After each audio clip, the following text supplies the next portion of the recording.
হিজড়া জনগোষ্ঠী খুবই ডেঞ্জারাস। বাসের মধ্যে প্রায় সময় বিভিন্ন যাত্রীদেরকে হেনস্থা হতে হয়। ওরা ওদের ওয়েতে অ্যাকচুয়ালি কনভিন্স করার চেষ্টা করে।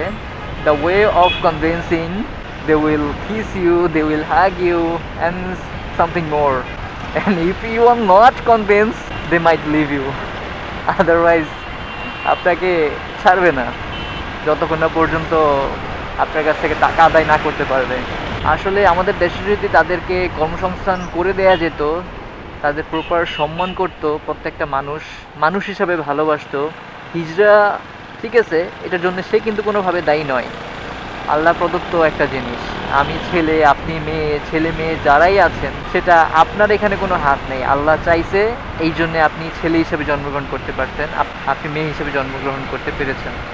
বাট হিজড়া যারা আসলে আমাদের দেশে বা পৃথিবীতে আছে, সেটা তো তাদের কোনো অন্যায় নেই, কিন্তু নিজেদের কোনো অন্যায় না থাকা সত্ত্বেও তাদেরকে প্রতিনিয়ত হেনস্থ হতে হয়, সমাজে লাঞ্ছিত হতে হয়, সমাজ থেকে বিচ্ছিন্ন হয়ে থাকতে হয়, ইভেন তার সবচেয়ে প্রিয় মানুষগুলোর কাছ থেকে বিচ্ছিন্ন হয়ে যেতে হয় সেই ছোটোবেলা থেকে। আপনি বুঝতে পারছেন, আপনার বাবা মা ভাই বোন আপনাকে দেখতে পারছে না, আপনাকে কাছে চাইছে না, আপনাকে দূর দূর করে তাড়িয়ে দিচ্ছে আপনার বাড়ি থেকে।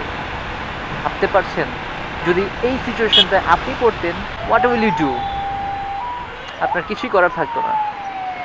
তো আসলে তাদেরকে ঘৃণা করার কিছু নেই, তাদেরকে যতটুকু সম্ভব আমাদের দিক থেকে সাপোর্ট দেওয়া উচিত, আমাদের ভালোবাসা উচিত। মানুষ হিসাবে আপনিও মানুষ, সেও মানুষ, এই মানুষ হিসাবে তাদেরকে ভালোবাসা উচিত। ব্যক্তিগতভাবে কোনো উদ্যোগ নিয়ে তাদেরকে হয়তো বা কর্মসংস্থানের ব্যবস্থা করাটা খুবই টাফ হবে, কিন্তু সরকারিভাবে বা সামাজিকভাবে যদি তাদেরকে কোনো কাজের সুযোগ করে দেওয়া হতো, তাহলে তারা অবশ্যই ভালো করতো, তারা এসব চাঁদাবাজি থেকে দূরে সরে আসতো। যাই হোক, সবাই ভালো থাকুন, সুস্থ থাকুন, প্রত্যেকটা মানুষকে সম্মান করুন, সেটা ধনী হোক, গরিব হোক, ছেলে হোক, মেয়ে হোক, অথবা ট্রান্সজেন্ডার।